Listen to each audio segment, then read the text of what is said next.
If you come for the first time, please make sure to subscribe to our channel and press the bell icon for upcoming scary stories. We need your support. Please share these stories with your friends and family. Thanks.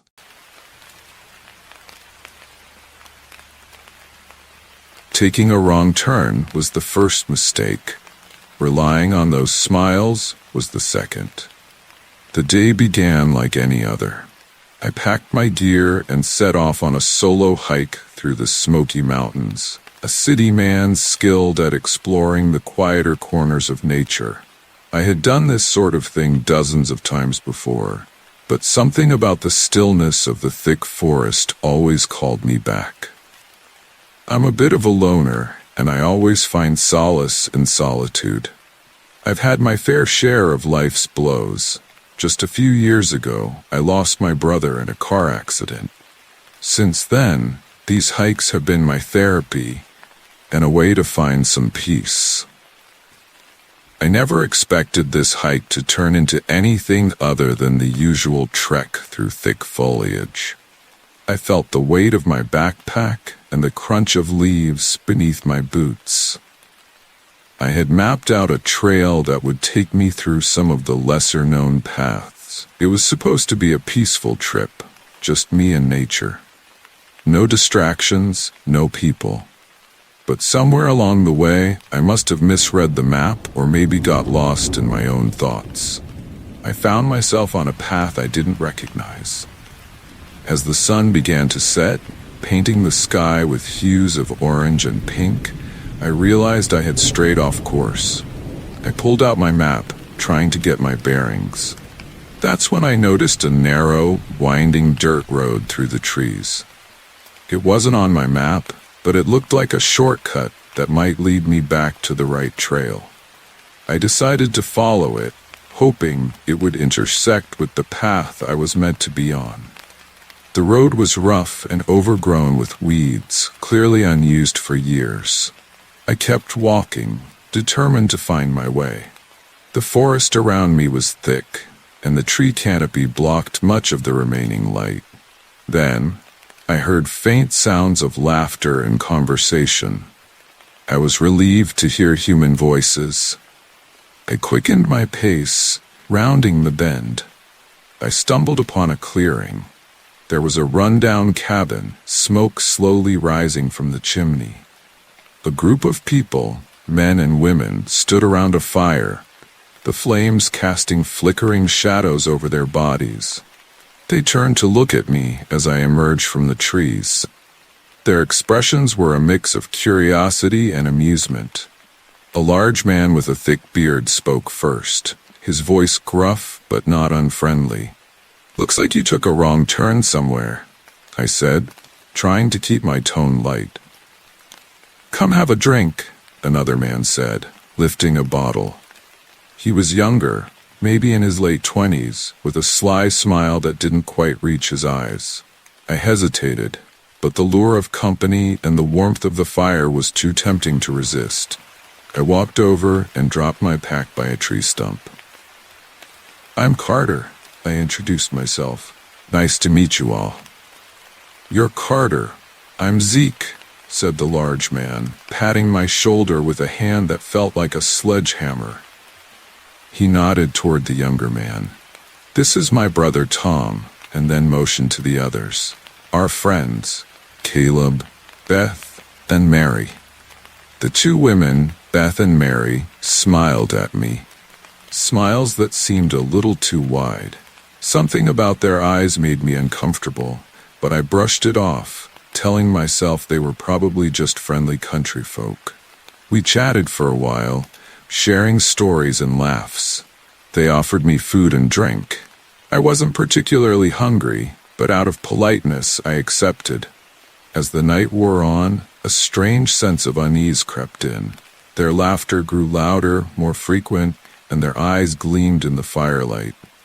"So what brought you out here?" Caleb asked me, his scarred face lit eerily by the fire. I responded, my mind racing. "You picked a great place for that," Zeke said, his tone shifting slightly. Yeah, these woods can be tricky, Tom added with a knowing smile. At that moment, alarm bells went off in my head. I looked around suddenly, realizing just how isolated we were. The cabin, the fire, the group. Everything felt too deliberate. My instincts screamed at me to leave, but I didn't want to seem rude or suspicious. Well, I guess I should start heading back to the trail before it gets too dark, I said, standing up and reaching for my pack. Nonsense, Zeke barked, stepping in front of me. You're staying the night. Plenty of room in the cabin. No, really, I should. I began, but Zeke cut me off with a growl, tightening his grip on my arm. That's when I realized I wasn't just dealing with friendly locals anymore.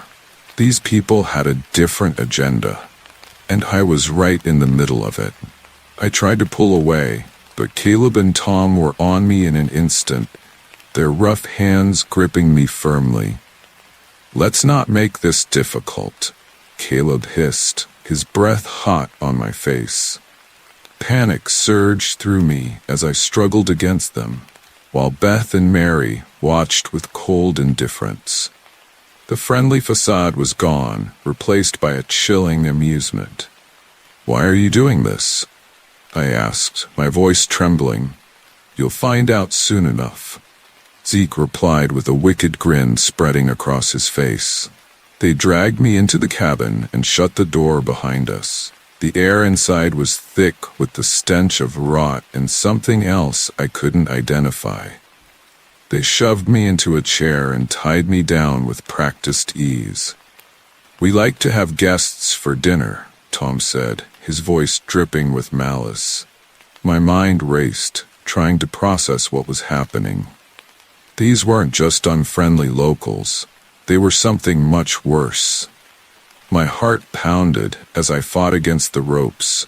My options were limited. The ropes cut into my skin, and every movement sent waves of pain through my body. As the night wore on, a sense of hopelessness began to settle in. Then, suddenly, I heard rustling outside. It was followed by faint voices. Someone's coming, Zeke barked, narrowing his eyes in suspicion. He and the others scrambled to hide their tools and weapons, their demeanor shifting from menacing to cautious. The door creaked open, and a group of hikers stood there, their eyes wide with shock as they took in the scene. What's going on here? One of them asked, his voice filled with disbelief. Nothing for you to worry about, Zeke said, trying to block their view of me, but it was too late. The hikers saw that I was tied up and beaten. Their expressions shifted from confusion to anger. Untie him now, one of the hikers shouted as he stepped forward. Zeke hesitated, his eyes darting between the hikers and his family. He knew he was outnumbered, and with a frustrated snarl, motioned for Caleb and Tom to release me. They helped me to my feet, gently but firmly, and led me out of the cabin. As we made our way back to the main trail, I glanced back one last time. The family stood in the doorway, their eyes filled with hatred and defeat. The hikers didn't ask many questions, and I didn't offer many answers. We walked in silence, the weight of what had just happened hanging heavy in the air. When we finally reached the trailhead, they called the authorities to make sure the family was dealt with. I thanked the hikers, my voice hoarse with exhaustion. They nodded kindly, but they were clearly shaken as well. That night taught me a lesson I'll never forget. Nature might be a peaceful refuge, but sometimes it hides the darkest of secrets.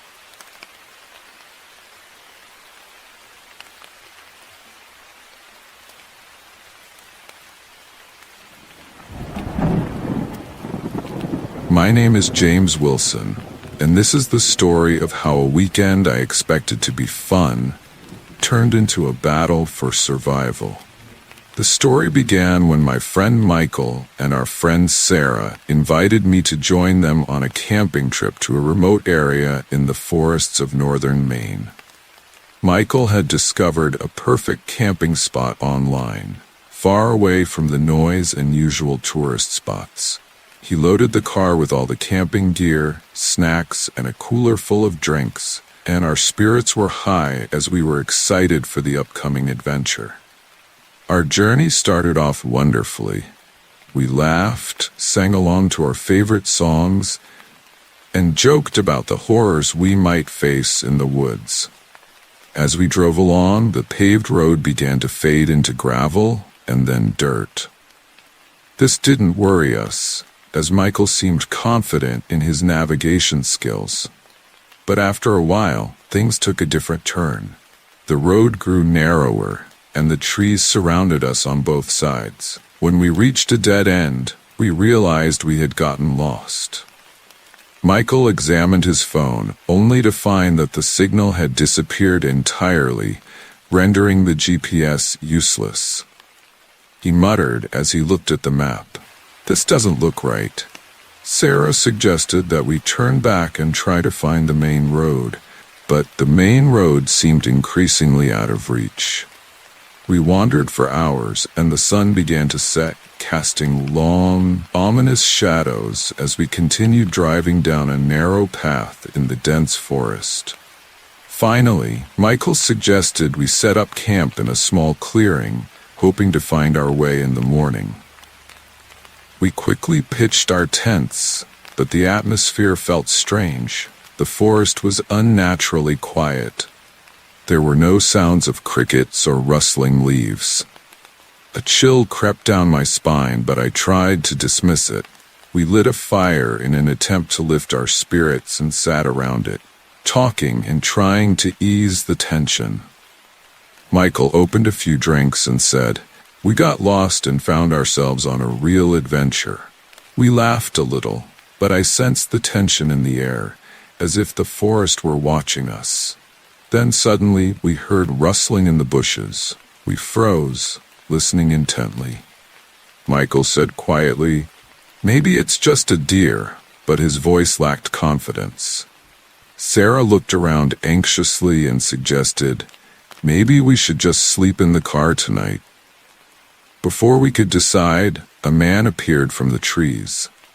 His clothes were torn, and his hair was unkempt. He looked as if he hadn't eaten in days.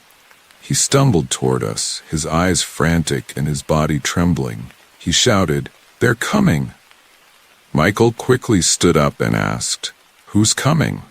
But the man couldn't answer clearly. He collapsed beside the fire and whispered in a shaky voice, "You have to run. They will find you." Panic began to seep into our minds as we exchanged worried glances. Sarah took a step back, trembling, but Michael tried to reassure her. Before we could comprehend the situation, we heard another rustling in the bushes, and this time there was not just one man. A group of people emerged from the trees. They looked bizarre, with tattered clothes and hungry, wild eyes fixed on us.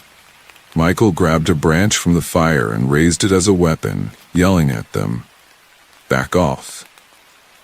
But they didn't retreat. They moved toward us slowly, like predators closing in on their prey. Suddenly, one of them lunged at Michael, who swung the branch and knocked him to the ground, but others rushed in. Sarah screamed and tried to run, but one of the attackers grabbed her from behind. I felt an overwhelming urge to protect her, so I charged at them and pushed him away. We managed to flee and ran toward the car. We sprinted as fast as we could while Michael was still fighting them. Once we reached the car, we jumped inside and slammed the doors shut. Michael was still outside, struggling against them. I screamed at him to get in, but he was cornered. Suddenly, he swung the branch violently in a last-ditch effort to defend himself and managed to escape to the car just before more attackers closed in. He climbed in quickly and slammed the door, shouting, "Go!" Go. I slammed my foot on the gas, and the car surged forward, leaving those figures behind in the darkness. My heart was pounding fiercely, and I had no idea where we were going.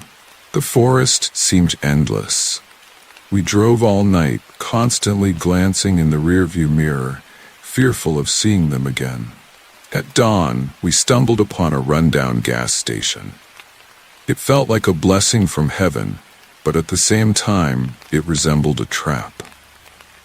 The place was abandoned, the windows boarded up, but one pump was still operational. As I filled the tank, I noticed a small girl standing at the edge of the forest.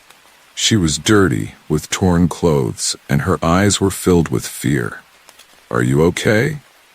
I asked cautiously. She shook her head, tears streaming down her face. "They took my brother," she whispered. Sarah looked at her sadly and said, "We can't leave her here." But Michael hesitated.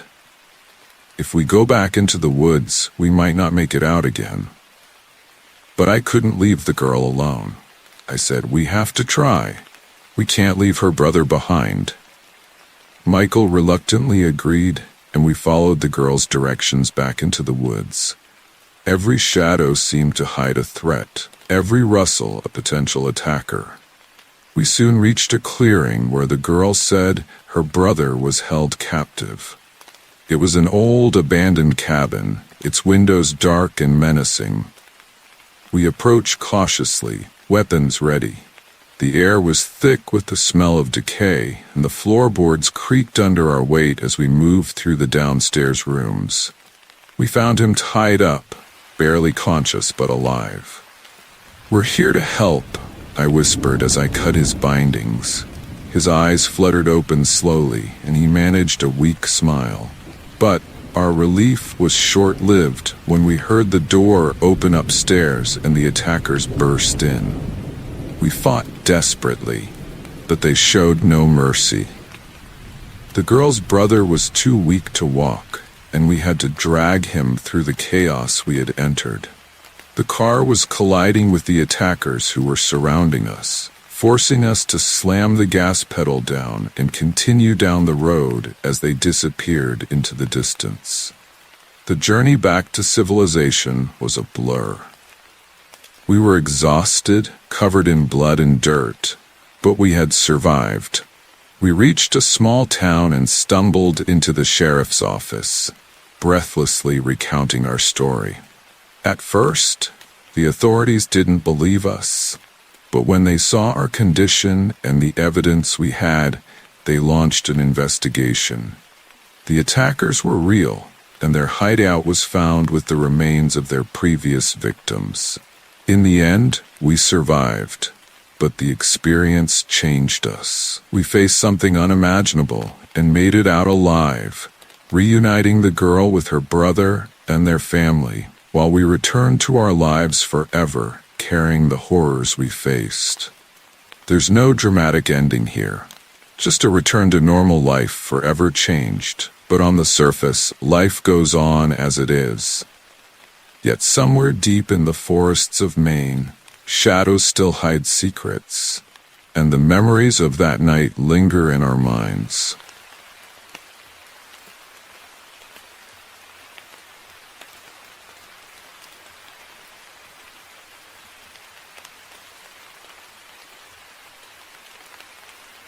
The highway stretched before me like an endless black ribbon, cutting through the dense forest of northern Minnesota. I had always prided myself on my sense of direction, but on that particular day, I felt utterly lost. I had set out early that morning from Duluth, intending to visit an old college friend named Jim in a small town called Ely. Unfortunately, I took a wrong turn while navigating the Vermilion Forest, putting me on an unknown path. My name is Mark Turner, and I have a habit of taking scenic routes, but this time, that habit led me astray. As the afternoon approached, the sun began to set, casting long shadows that made the forest appear even more foreboding. I glanced at my fuel gauge, and it was nearly empty. I needed to find a place to stop, check my directions, and refuel. That's when I spotted a narrow dirt road leading off the main highway.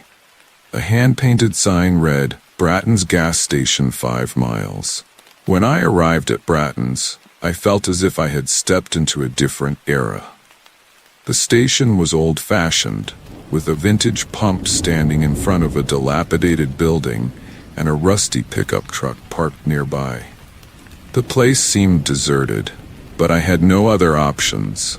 As I parked, a tall, thin man emerged from the shadows, wearing a greasy work uniform and sporting a scruffy beard.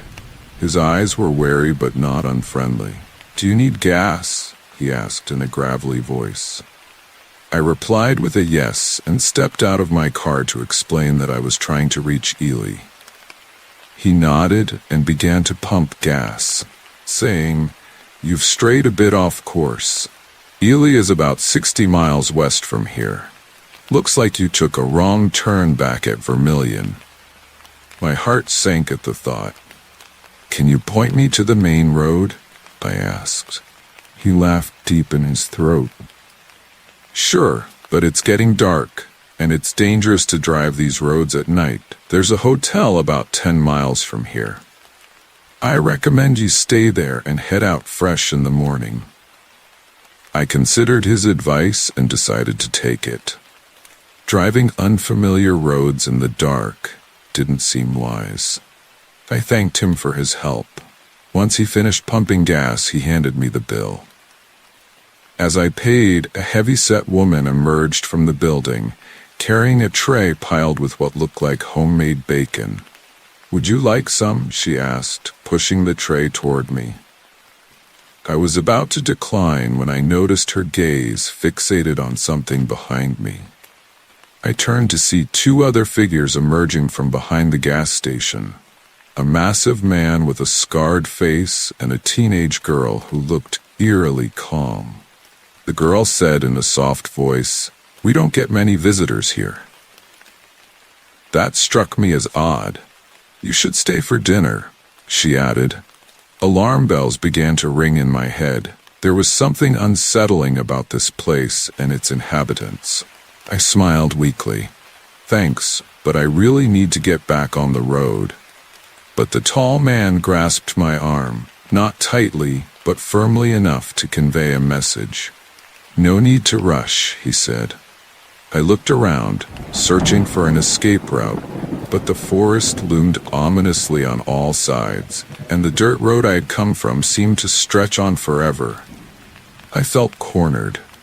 "It seems like a nice dinner," I said, trying to keep my voice steady.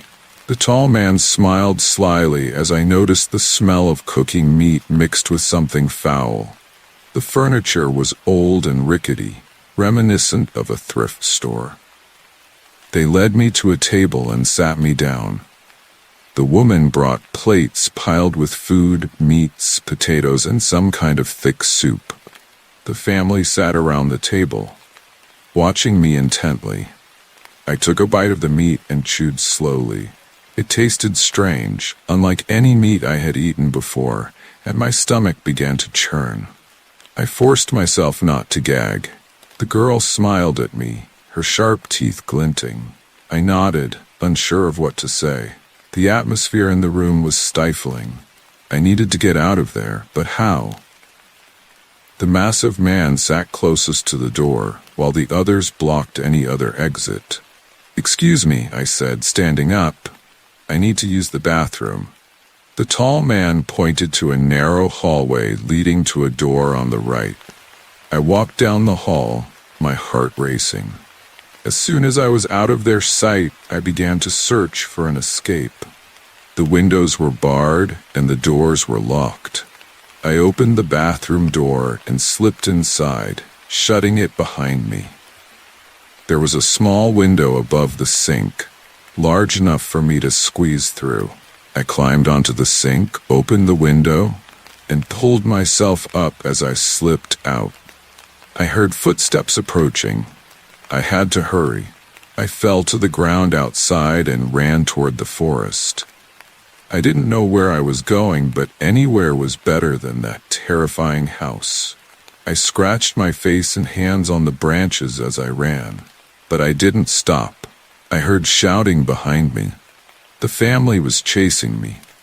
I stumbled over roots and rocks, my breaths coming in ragged gasps. The forest was a maze, and I had no idea which way to go after what felt like hours. I saw a light ahead. I ran toward it, hoping it would lead to a road or another house. It was an open area with a small cabin in the center. I knocked on the door, praying someone was home. An elderly man opened the door, his eyes widening in surprise. "What's going on, son?" he asked. "Please help me. There are people chasing me." He let me inside and closed the door behind me.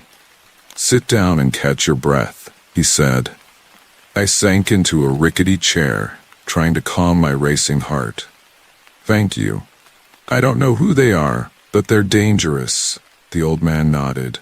"You're safe here. This is my hunting cabin. There are plenty of guns and ammunition." He handed me a cup of water, and I drank it gratefully. "Thank you. I don't know what I would have done if you weren't here." He patted my shoulder. "You'll be fine. Just stay put. They won't find you here." I hoped he was right. Minutes passed, and the adrenaline began to drain from my body. I was exhausted, but I couldn't let my guard down. I needed to stay alert. Suddenly, there was a loud crash, and the door swung open. The massive man from the gas station stood there, a crazed look in his eyes. "I found you," he bellowed. The old man grabbed a rifle from the wall and fired a warning shot. "Get out of here, or the next one will go through your skull." The massive man hesitated, but then retreated. But the danger wasn't over. He roared before disappearing into the night. The old man shut the door firmly. A moment later, he opened the door again and turned to me. "You need to leave. They'll come back with more men." I nodded, my hands shaking. "Thank you for everything. I'll never forget this." He handed me a flashlight and pointed to a path. "Follow this trail. It will lead you to the highway. Stay safe, son." I nodded again and set off into the night, my heart heavy with fear and gratitude. I didn't stop until I reached the highway, where the first rays of dawn broke on the horizon. I flagged down a passing car and collapsed into the passenger seat. My ordeal was finally over. I never found out what happened to that family or why they targeted me. But I knew one thing for certain. I would never forget that night in the Minnesota woods.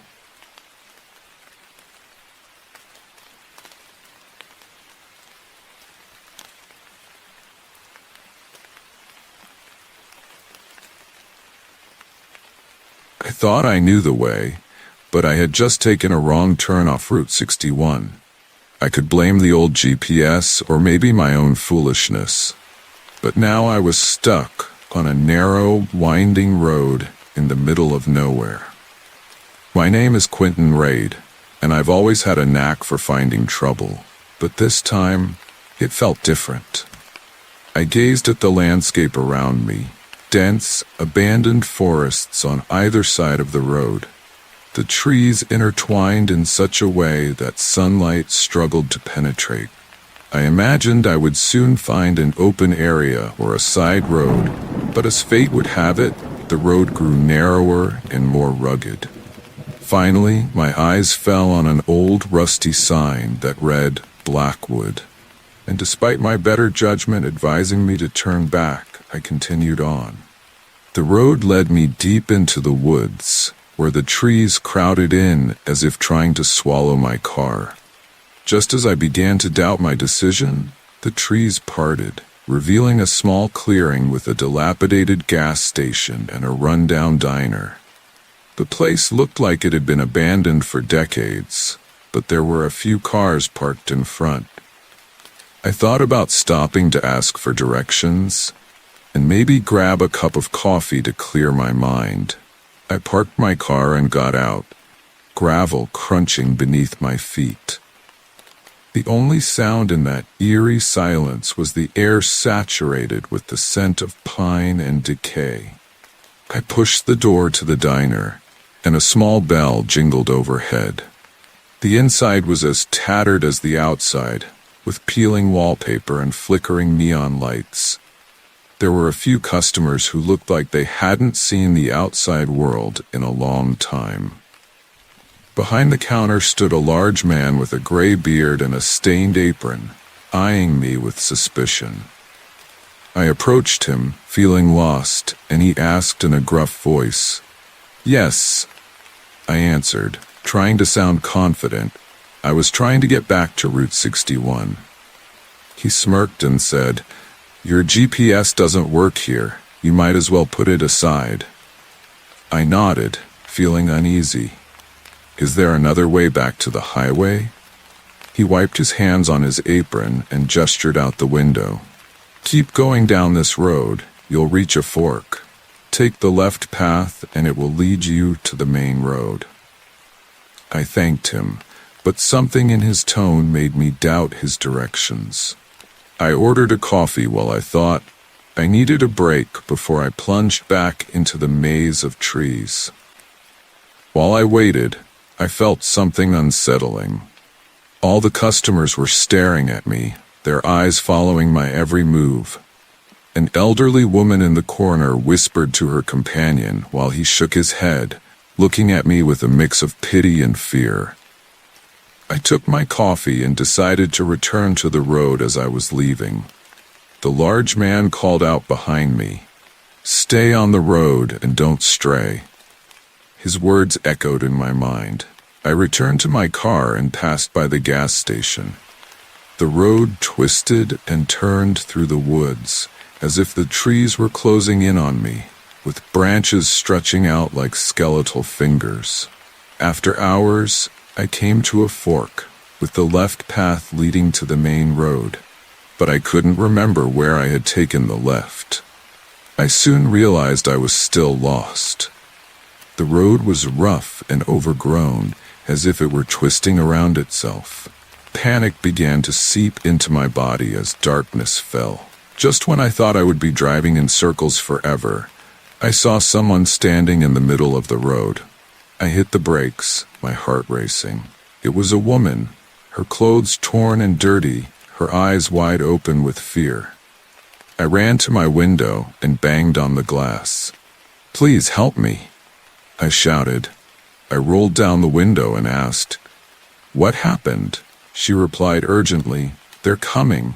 They'll kill us both. If we don't get out of here, I won't need to be told twice." I opened the door and she got in carrying a tattered backpack. I pressed the gas pedal hard, the tires spinning on the gravel before they found traction as we sped down the road she had come from. I looked over her shoulder. Her breath was ragged, and I asked, "The Blackwood family? Where are they?" She said, trembling, "Cannibals. They hunt anyone who gets lost in these woods." A chill ran down my spine. "How do we get out?" I asked her. She shook her head. "There is no exit. They control these woods, but there's a cabin up ahead. We can hide there." We traveled in silence. The only sound was the roar of the engine and the crunch of gravel.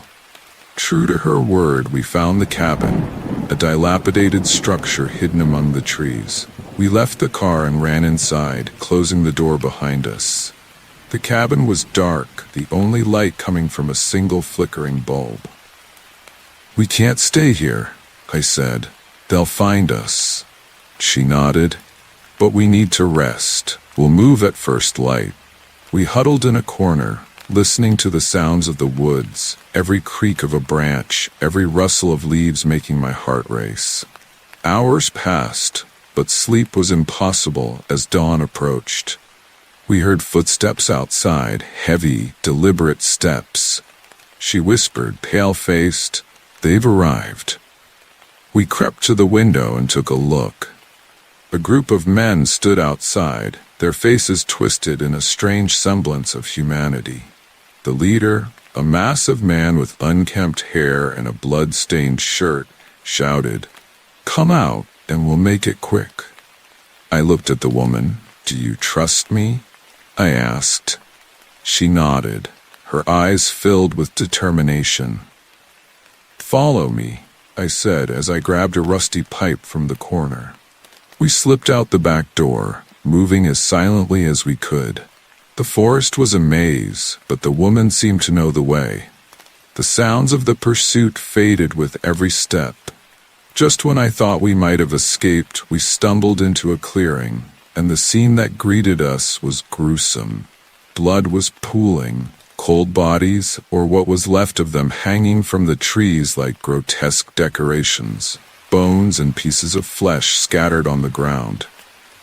The smell of death was overwhelming, and I said, "We need to keep moving." We wandered around the clearing, our eyes scanning the woods for any sign of movement. When we reached the far side, a branch snapped behind us. We turned to see the leader of the cannibals, his eyes burning with rage. "You can't escape," he roared as he lunged at us. I swung the pipe with all my might, hitting him on the side of the head. He staggered, blood streaming down his face, but he didn't fall. He lunged at me with hands like iron claws, and we struggled as the world faded away between us. I heard the woman scream, but her voice seemed distant and unimportant amid my desperate effort. I managed to bring the pipe down on his head again, and this time he collapsed to the ground, his body twitching.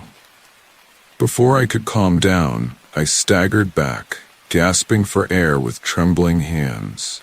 "We have to go," the woman said, pulling me to my feet. We ran through the woods as the sun rose higher in the sky. Finally, we managed to break through the trees and reach a main road. I had never been so happy to see asphalt in my life. We flagged down a passing car, and a kind old man agreed to take us to the nearest town.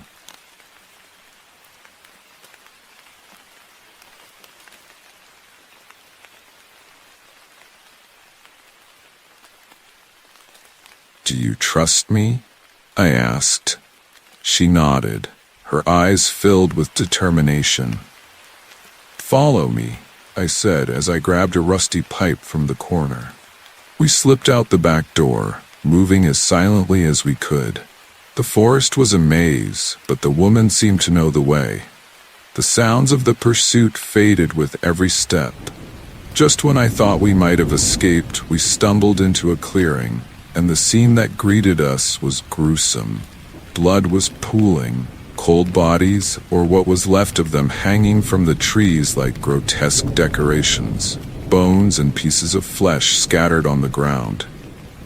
The smell of death was overwhelming, and I said, "We need to keep moving." We wandered around the clearing, our eyes scanning the woods for any sign of movement. When we reached the far side, a branch snapped behind us. We turned to see the leader of the cannibals, his eyes burning with rage. "You can't escape," he roared as he lunged at us. I swung the pipe with all my might, hitting him on the side of the head. He staggered, blood streaming down his face, but he didn't fall. He lunged at me with hands like iron claws, and we struggled as the world faded away between us. I heard the woman scream, but her voice seemed distant and unimportant amid my desperate effort. I managed to bring the pipe down on his head again, and this time he collapsed to the ground, his body twitching. Before I could calm down, I staggered back, gasping for air with trembling hands. "We have to go," the woman said, pulling me to my feet. We ran through the woods as the sun rose higher in the sky. Finally, we managed to break through the trees and reach a main road. I had never been so happy to see asphalt in my life. We flagged down a passing car, and a kind old man agreed to take us to the nearest town. "This is my wife, Clara," he said. "I'll get you something to eat." As Clara went away, the smell of something cooking hit me as soon as we entered the kitchen. I sat at the table, feeling Clara's eyes watching me with a strange intensity. She brought me a bowl of soup and a piece of bread. The experience was terrifying. As I took a bite, I felt something strange coursing through my body. While I was eating, a sharp pain began in my stomach. I tried to resist, but the pain grew worse. At that moment, Clara smiled a twisted smile and said, "Welcome to the end of Hollows." I woke up in a dark room, my hands and feet bound. My heart raced as I remembered what had happened. I heard the creak of the door, and the man entered with a rusty knife. He cut the ropes binding me and pulled me out of the room. He led me to a dark cellar, where I stumbled onto the cold ground. As I regained my senses, I saw piles of bones, some still attached to bits of flesh. Panic surged within me, but I had to stay calm. In that moment, I spotted someone else in the corner. I helped the other person free themselves from their restraints, and we began searching for a way out. After a long struggle, we discovered a small door leading to a narrow tunnel. We slipped through it, gasping for breath in the damp air. After hours of crawling, we finally emerged into the forest. The air was fresh, but we couldn't stop. We were running through the woods, our feet tripping over branches. Eventually, we spotted a police car parked by the roadside. I waved my arms and shouted for help. As the officer approached, he looked at us in shock. I tried to explain what had happened. His expression turned serious as he realized the danger we were in. We climbed into the car while the officer called for backup, and we sped away from that dark place. I glanced back at the forest, the trees closing in as if pulling me back into my nightmare. But I realized we had escaped,